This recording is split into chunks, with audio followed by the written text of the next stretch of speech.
Dun dun dun dun dun dun dun dun dun dun dun dun dun dun dun dun dun. You know, if only I did these vlog style reviews that a normal YouTube critic would be like would do, then I would have done a more unique intro, like like doing the chi thing or the Kai doing the blade thing where he's like swings it on the ground like that. But I don't show my face, and I stand by that. And yeah, I do have a rule where you can't ask me to show my face. By the way, so just saying. Anyways, yeah, on with the review. Hey guys, this is Frozen Things Studios here, and welcome back to another movie review. And today, I am going to be doing a review on Kung Fu Panda 3. So, Kung Fu Panda 3 is the third installment in the Kung Fu Panda trilogy, or quadrilogy, I mean, and is directed by Jennifer Yule Nelson alongside Alessandra Carloni, who has never directed a film before this, but is going to be directing the upcoming Cat in the Hat animated film.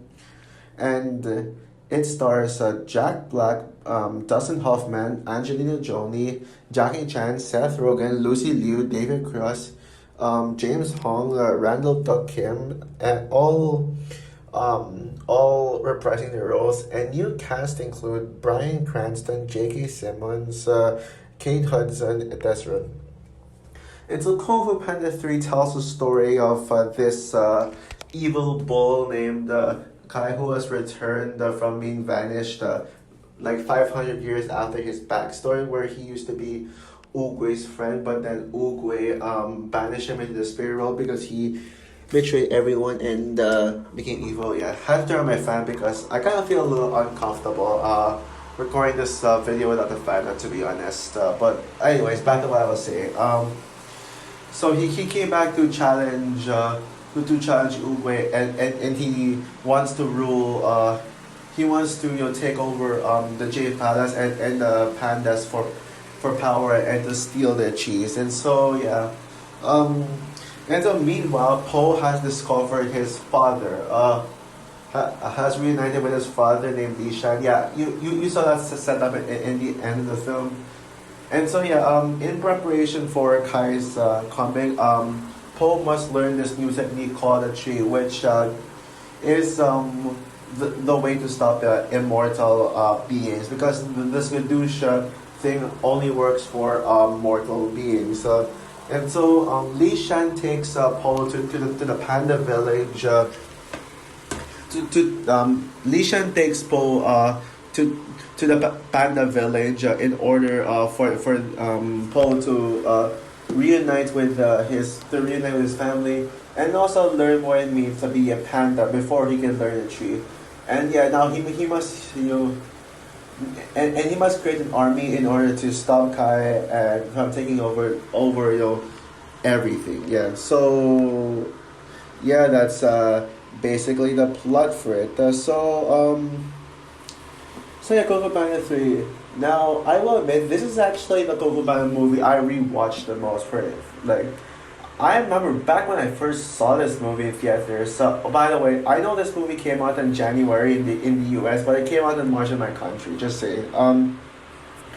Yeah, I remember absolutely loving this movie when it came out. I even called this my favorite animated film of 2016. And I even prefer it over Zootopia, which, yeah, funny enough, Zootopia actually came out first before this film in my country.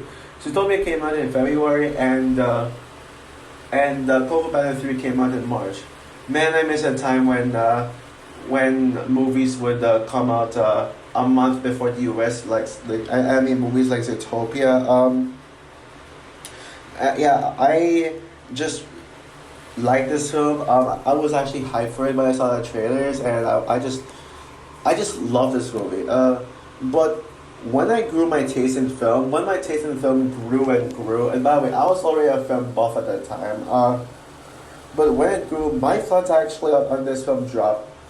At the time, I used to call this movie the best in the trilogy, but now, I mean, just like the vast majority of the people, I do think that this is the weakest in the trilogy, and the weakest in the trilogy, and it's certainly not a masterpiece. And I know this movie has pretty divisive reviews, as there are some people who actually really like, or maybe even love this movie. Shout out to Harry Thomas, by the way, because he considers this as his favorite in the trilogy. In the trilogy, and I can totally see why. And then there are others who do not like the film, who think the film is underwhelming. And I know you got that controversial black hair guy review where people just look, where people think that he made some weak points, and yeah, I will admit I don't hate that video as much as other people do. I don't think it's as bad as some people say it is, but honestly, I feel really suspicious that he only. It seems really suspicious that he only hates the film just because it came out in January. Came out in January because it's so obvious when you can see the intro. He's basically like, you know, I wonder why DreamWorks decided to release this film in January. I don't know why. And then throughout this intro, he like before he actually talked about the movie, he's like rambling about January. It's like, oh, January sucks. January bad. Oh, January bad. Blah blah blah. Oh, January. Like, it's like he thinks that Kung Fu Panda, like that January ruined the Kung Fu Panda franchise. Like, oh, this. It's like he has this mindset that the movie would have been better if it didn't come out on January. Like, I bet if it came out in February 2016 or March 2016, like just like my country, yeah, I think people might like this film more. Yeah, I am just sick of people just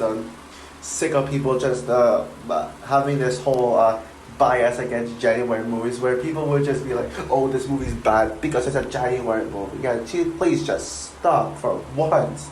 And I'm not gonna say, oh, but Frozen, your birthday is on January. That's the only reason you defend this film. If your birthday was on a different date, you would have seen how bad January is. Well, it's my opinion.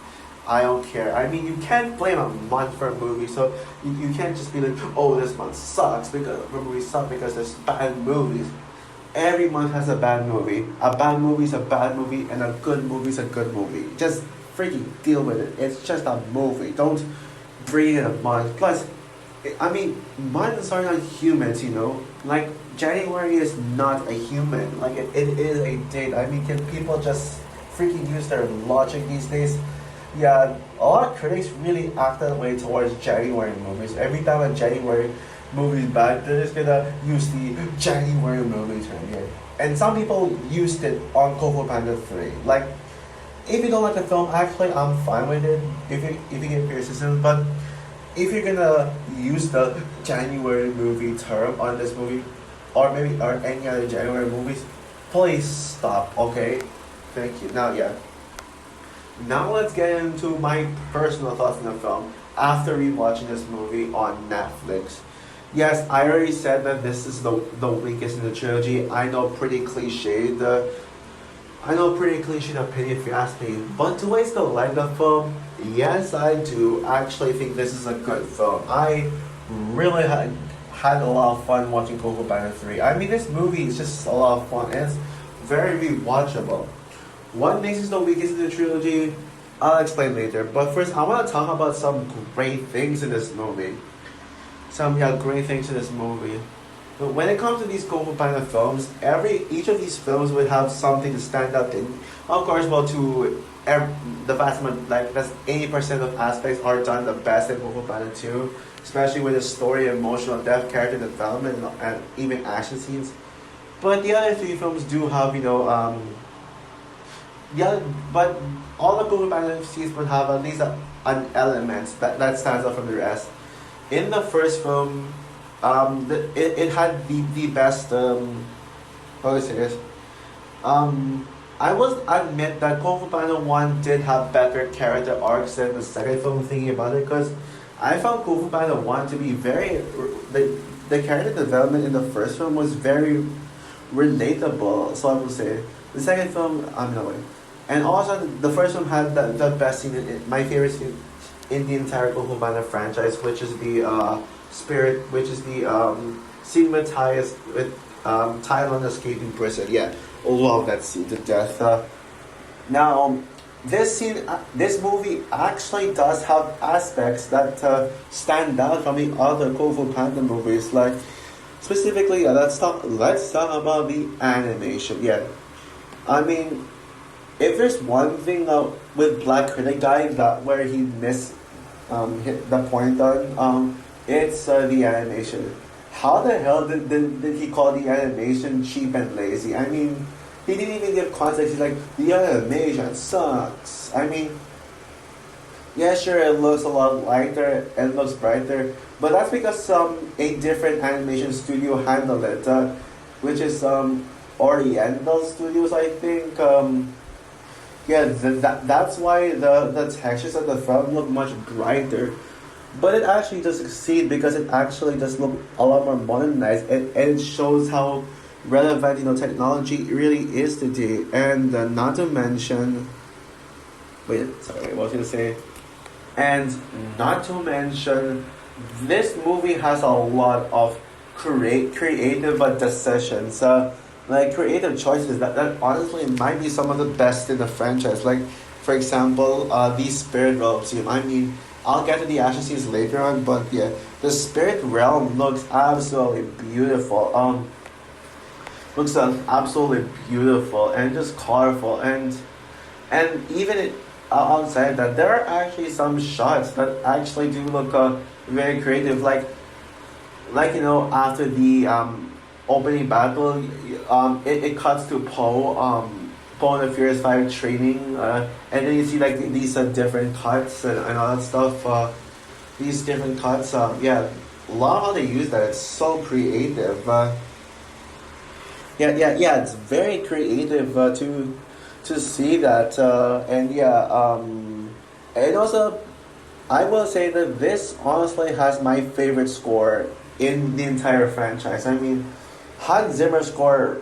I mean, yeah, sure, most of the tracks he used are the typical Kung Panda tracks, but he really upped it up big time.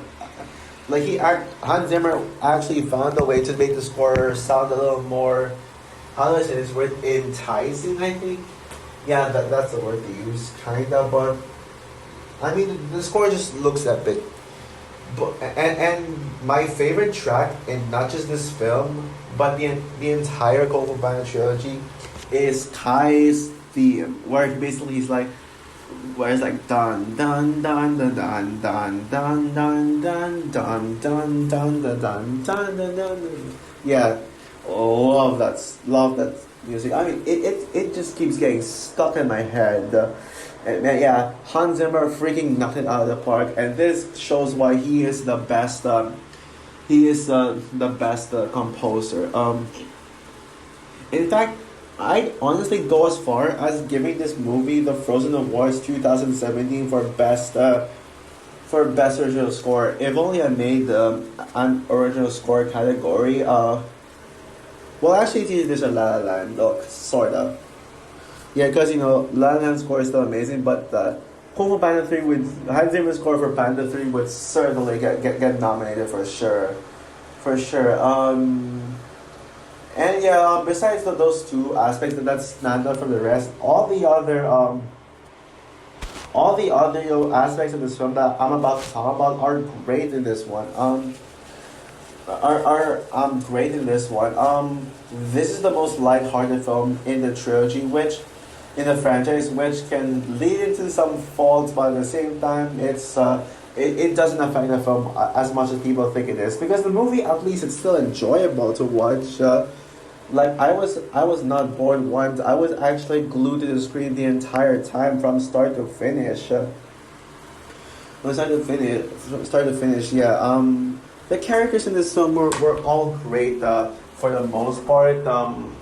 Yes, I can see where Black Critic Guy is going with Poe, where he pretty much reverted back to his goofy nature in the first Kung Fu Panda movie, and people just tend to make the argument that, oh, but Poe, that's really Poe's character, but it is true. I mean, Black Critic Guy is right that Kung Fu Panda 2 Poe was a lot more mature, and he grew as a character, so he was expecting Poe to grow even further than the third, like grow even further in this film.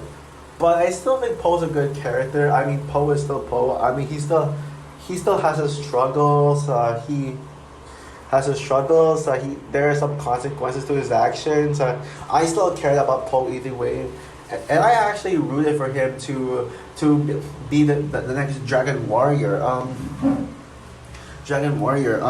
Yeah, he actually was able to get what he deserved. He actually was able to take Uwe's place and this movie actually does feel like a fitting conclusion to his character arc. Kung Fu Panda 4, I can kind of see why they made it. I don't think it's unnecessary. I can kind of see the appeal. Like it's basically showing what Poe does as the new Uwe now, where he pretty much searches for the new Dragon Warrior and train him or her. Well, technically it's a her. Well, pretty much Poe about to retire and is trying to find a new warrior. Yeah, that's what it's going for. I think Kung Fu Panda 4. I hope that movie lives up to the hype. I'll talk more about Kung Fu Panda 4 at the end of the review, by the way. But yeah, I heard that DreamWorks is actually making a sequel trilogy with Kung Fu Panda 4, not just 4 but 5 and 6. Honestly, no, they should not do Kung Fu Panda 5 and 6. I think Kung Fu Panda 4 is enough for a pretty decent epilogue to the franchise. Well, this one actually does conclude very well, especially with one of my favorite scenes in the film, everybody wants kung fu fighting. Yeah, with Poe teaching, with Poe back where he was in the first film, that area where Uwe chose him as the Dragon Warrior, and then he was training them. It's like everybody was kung fu fighting. Yeah, love that ending. Such a great way to close out the main trilogy. Again, I do have hopes for 4. But I'll talk more about that later. What else? I like the pandas. I mean, Li Shan. Now, yes, I do have some flaws with Li Shan. He's not the best, but he actually is.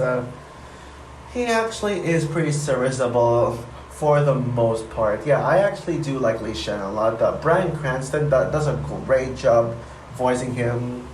Great job voicing him. And also the other pandas are actually very charming. My favorite of Poe's family of pandas would be the cute little panda girl. I forgot the name, but it's basically known like baby tiger, like something like baby kitty, like that. Where basically she borrows a Poe's tiger's action figure, and then when when Poe no when tigers came into the village and that cute baby panda just realized that the action figure is actually tigers, and then she actually formed a bond with tigers. Oh, that's so cute, man. That is so cute. And yeah, and they do have great chemistry. I mean, the father and son dynamic is great. And then you even got, Mr. Ping as well. Now I will admit, at first Mr. Ping was very annoying and unlikable, but he later on he actually does have good character development, because he actually realizes that why Li Shan is Li Shan is there, and what Mr. Ping's purpose really is. So I think I can let that slide through. His unlikable nature in the first act of the film can definitely slide through, for sure. And boy, let's talk about the action scenes. Man, these action scenes are great.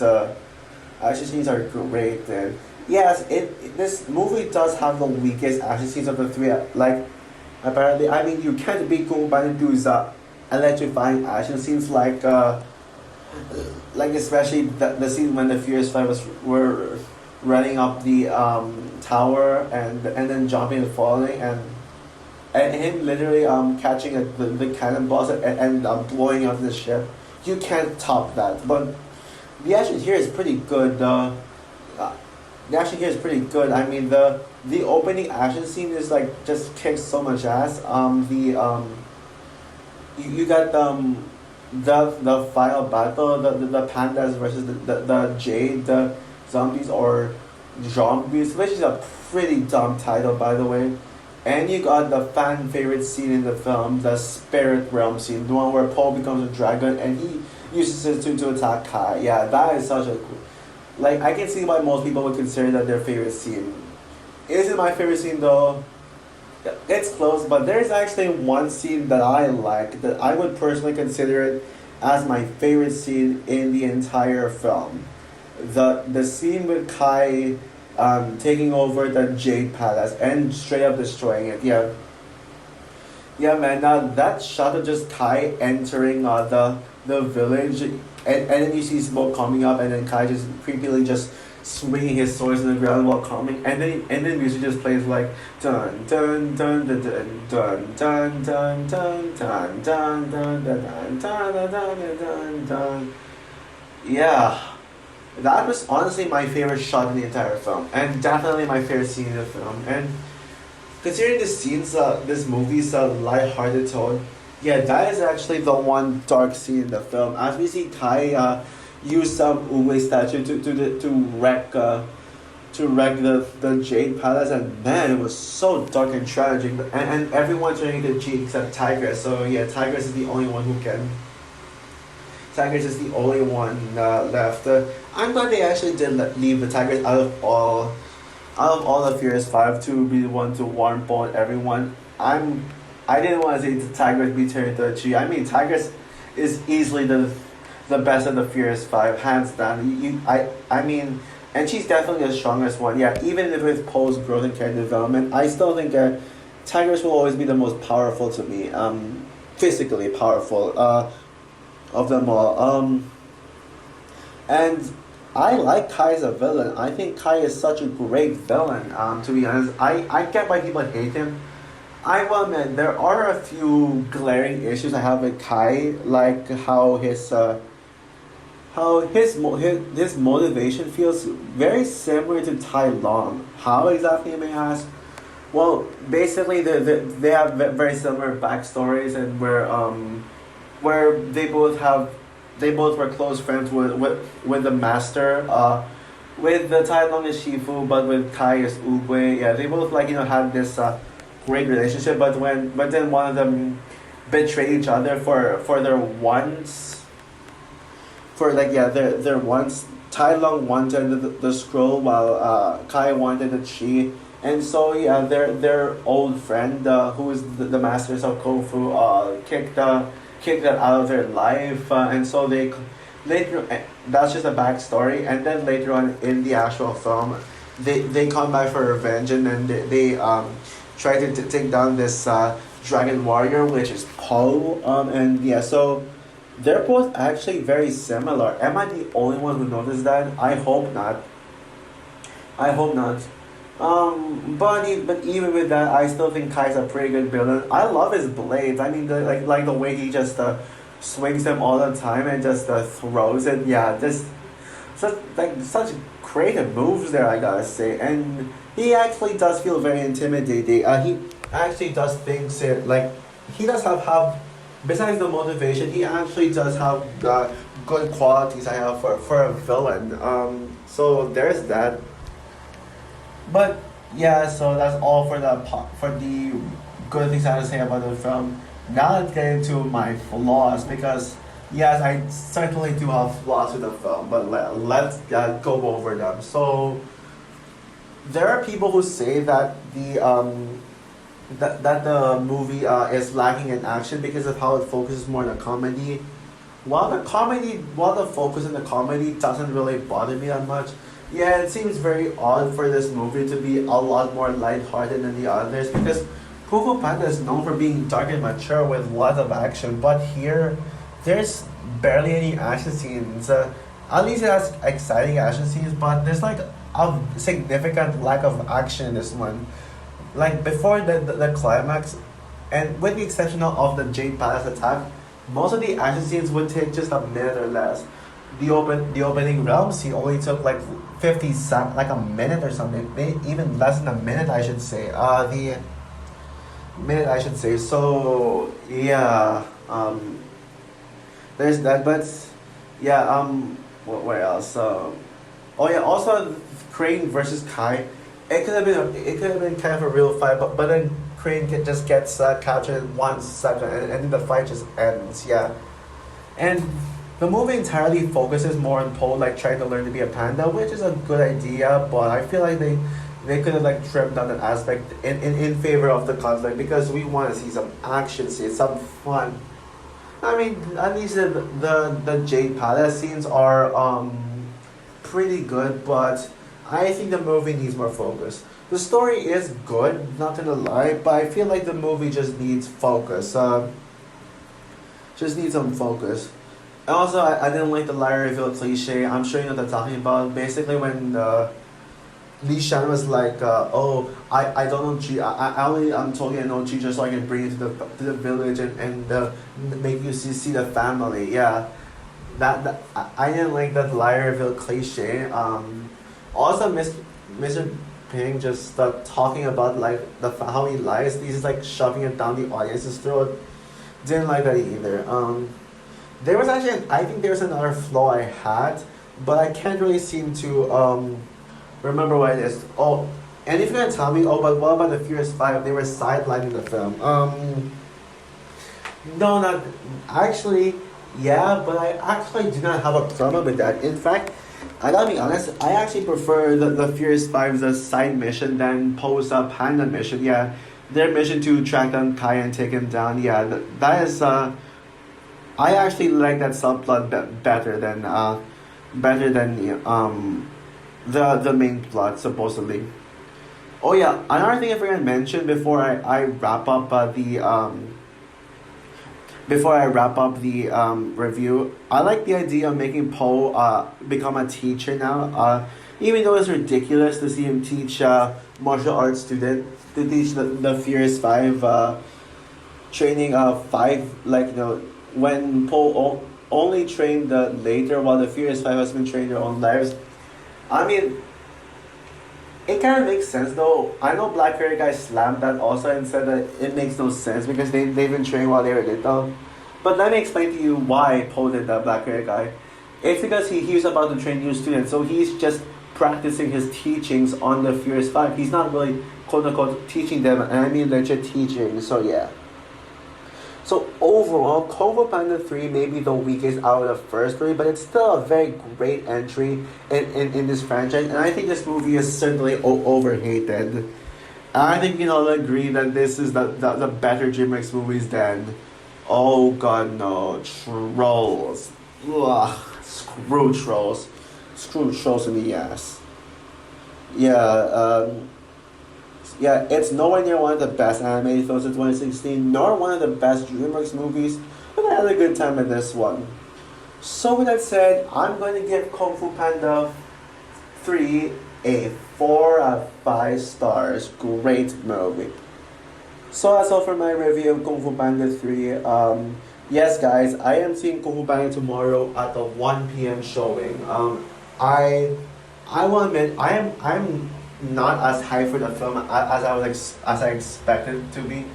I mean, as I initially was when the trailers dropped. I'm even more excited for the other DreamWorks movie, The Wild Robot. Even though I don't feel like doing a trailer reaction to The Wild Robot, I will say that trailer did really impress me, and sorry, and I think that movie has potential to be the best DreamWorks movie of the year. And so yeah, anyways, what are your thoughts on Kung Fu Panda 3? Would you agree with me that it's the weakest in the trilogy but it's still good? Do you dislike this movie or do you consider it your favorite in the trilogy? So yeah, comment down below, like, subscribe, hit the notification bell, and stay tuned for my review on Kung Fu Panda 4. Bye guys.